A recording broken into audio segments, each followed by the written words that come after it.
Maraming salamat po, Ginoong Pangulo at sa ating pinunong mayorya. Ginoong Tagapangulo, mga kasamahan, nais ko lamang pong magpahayag ng saloobin hinggil po sa ilang mga pahayag sa pagdinig ng Blue Ribbon Committee kaninang umaga. Nalubhang nakakabahala po. Na tila nagpaparating na maari nating isang tabi ang umiiral na batas upang magbigay daan sa ikasisiya ng taong bayan. Bagamat lubos ko pong nauunawaan ang pangingibabaw ng kalooban ng taong bayan, meron po tayong mga demokratikong mekanismo upang isakatuparan ito. Isipin natin ang posibleng maging epekto nito sa ating mga komunidad, lalo na po sa mga lugar na matagal na pong pinagsisikapan itaguyod ang kapayapaan at kaayusan. Halimbawa na lang po, sa Mindanao, patuloy po tayo na nagpapaalala sa ating mga kababayan doon na sumunod sa batas, na ang batas ay para sa lahat. Ang batas ay hindi hadlang sa kalayaan. Ito ang saligan ng isang sibilisado at maayos na lipunan. Ito ang nagbibigay sa atin ng proteksyon, nagtatakda ng ating mga karapatan, at ang nagpapanatili ng kapayapaan. Bilang mga mambabatas, tayo po ang dapat na unang tagapagtanggol ng batas, hindi ang unang lilihis. Hindi din natin dapat ipagsapalaran ang tiwala ng mamamayan sa ating mga institusyon at makibahagi sa pagpapalabo sa hangganan na tama at maling gawi sa tuwing may matinding suliranin na sumusubok sa ating diwa bilang isang nasyon. Kaya buong puso po akong nakikiusap, nananawagan sa mga opisyal ng pamahalaan at sa mga kasama po sa kapulungang ito. Hindi po pare-pareho ang sitwasyon natin. Hindi po pareho ang Luzon sa Visayas at sa Mindanao. Meron po mga katulad natin na umiikot sa mga liblib na lugar at nagpapakilala po ng batas na dapat sundin. Napakalulungkot po kung ganito ang ating pagbibitaw ng mga salita na we can bend the law. Ipakita po natin na ang kalooban ng taong bayan ay maaaring maisakatuparan ng alinsunod sa balangkas na makaturungang pag-iiral ng batas. Yun lamang po. Maraming salamat po. Thank you, Senator Padilla. Senator Erwin Tulfo is recognized. Mr. President, the distinguished colleagues, just want to make a point of manifestation. I was the one who said this morning that sometimes we have to bend law. We don't have to. The point is, there's a Latin word that says, vox populi, vox Dei. The voice of the people is the voice of God. Now let me ask you, Mr. President, is our law higher than the voice of God? Is our law higher than the voice of the people? Mr. President, the law is supposed to protect the people. What we are asking, Mr. President, is the return of the value of good faith.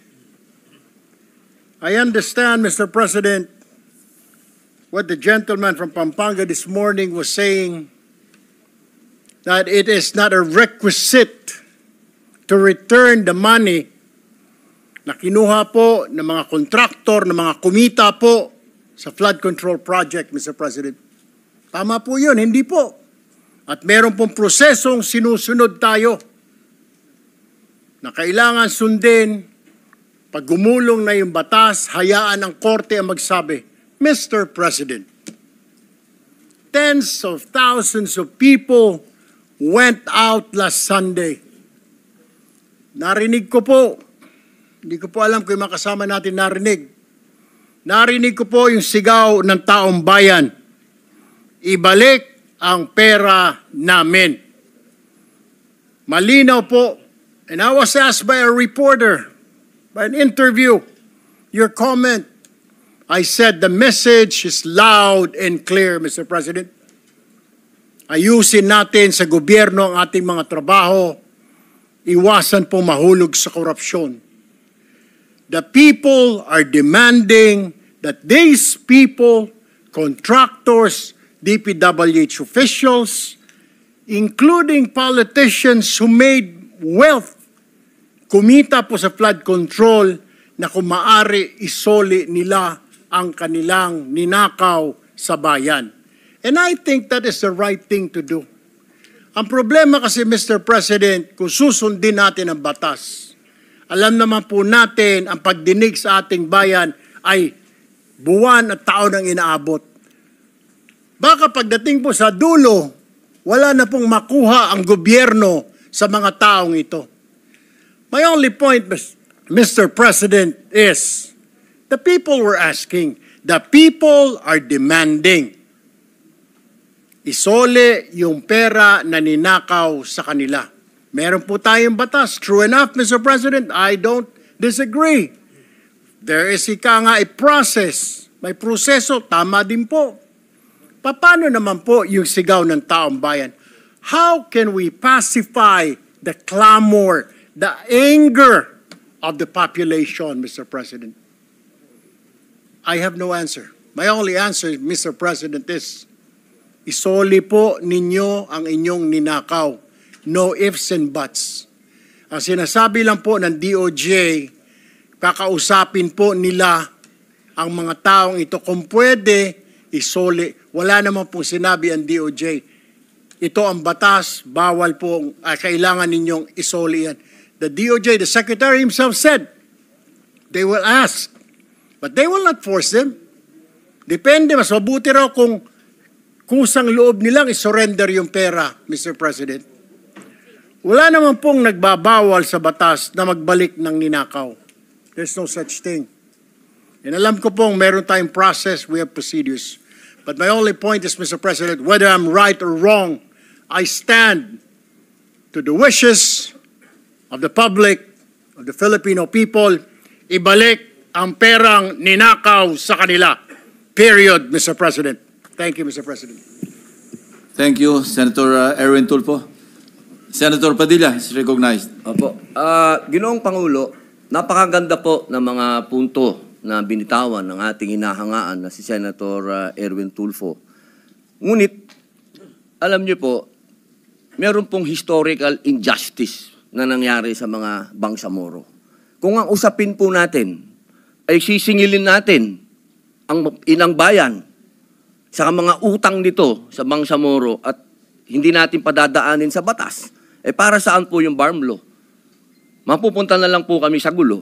Mapupunta na lang po ito sa paniningil na hindi. Kailangan magbayad. Kailangan ngayon na. Kailangan po dumaan tayo sa proseso. Ang atin pong saligang batas ay malinaw na nagsasabi na may due process. Kung argumento po natin, makikinig tayo sa sinasabing ngayon na. Teka muna po. Marami pong maliligaw. Katulad po ng mga kasama nating artista, halimbawa, sinasabi nila, kung ganyan, wag na tayo magbayad ng tax. Paano po ang gagawin natin? Papayagan po ba natin na mga artista ngayon wag na magbayad ng tax dahil yun ang boses nila? Yun ang voice of God? Yun ang voice of the people? Ang gusto ng mga tao, lahat ng tao ngayon ayaw na magbayad ng tax. Dahil sa nangyayaring ito. Ang gusto ko lamang pong linawin, Ginoong Pangulo, tama po, naniniwala po ako na ang tao'y galit na. Dapat lang po silang magalit. Marami nang talagang ghost project, ang dami na pong nangyayaring ito. Pero sana po, intindihin po natin din yung mga kababayan natin sa malalayong lugar na humahanap ng hustisya. Madami pong mga kababayan natin, katulad ng mga katutubo, na humihingi din po ng hustisya yan. Pero dinadaan po natin sa batas ang pagnanakaw sa kanilang mga lupain, ang pagnanakaw sa mga mineral resources nila. Pero lagi natin sinasabi, may batas tayong dapat sundin. Paano kung isang araw gusto din nilang ng anarchy? Gusto din nilang magkagulo? Gusto din nilang lumusob sa Malacanang, pumunta ng Mindiola? Yun po yung mga bagay po na dapat po natin ding isipin. Ako po'y hindi kontra kahit kanino dito. Ako po'y #1 supporter ng lahat nandito. Pero pagdating po sa usapin na tayo'y magkakaroon na naman ng pag-aaklas. 20 taon na po ako sa Mindanao. Alam po yan ng kapatid ko na si Senator Mig Subiri na umiikot dyan sa mga liblib na lugar para kumbinsin ng mga taong sumunod tayo sa batas. Yun lamang po, mga senador tayo. Gumagawa tayo ng batas. Ang batas kailangan sundin natin tayo mismo. Yun lamang po, wala naman akong gustong sabihin kundi yun lang. Maraming salamat po. Senator Erwin Tulfo is recognized. Mr. President, just last point. Hindi po kahit kailan nagnakaw ang Bangsamoro. To tell you, kung mga kasama po natin, 20 years na pong nag-ikot sa Mindanao, ako lumaki po ng Mindanao. I've been to Hulo, I've been to Basilan, I've been to Tawi-Tawi, I've been to Marawi. Maro nga po ako magsalita ng Tausog eh. But anyway, ang sinasabi ko lamang po, wala pong ninakaw, kaya iba po yun eh. Parang you're comparing apples to oranges. Yung Bangsamoro po, hindi po nagnakaw, kaya yung sinasabi na kailangan kasuhan or something, hindi po eh. Ang sinasabi ko lang po, ito'y malinaw na yung sinisigaw po ng mga kababayan natin ni Sole. And that's my own opinion, Mr. President. We have to return it. Kusa po, kung gusto po, kung sincero silang maging state witness, gusto po nilang mapasok sa Department of Justice, then siguro po, in good faith, Mr. President, isoli po nila yung mga nakuha po nila. That is all, Mr. President. I have no further statements. Thank you, Mr. President. Thank you, Senator Erwin Tulfo. Majority Leader. Maraming salamat po, Mr. President. Siya nga pala, Mr. President, meron po tayong maraming ice cream sa likod. Bumili po ako ng Ben & Jerry's. Pwede po kayong kumain. At anytime, pampalamig muna ng ulo sa ating mga kasamahan. Pero magaganda naman po ang mga layunin nila. They are all pushing for the advocacy. So we respect them. And in this August chamber, we allow these ideas to freely be debated and discussed. So, Mr. President, with that,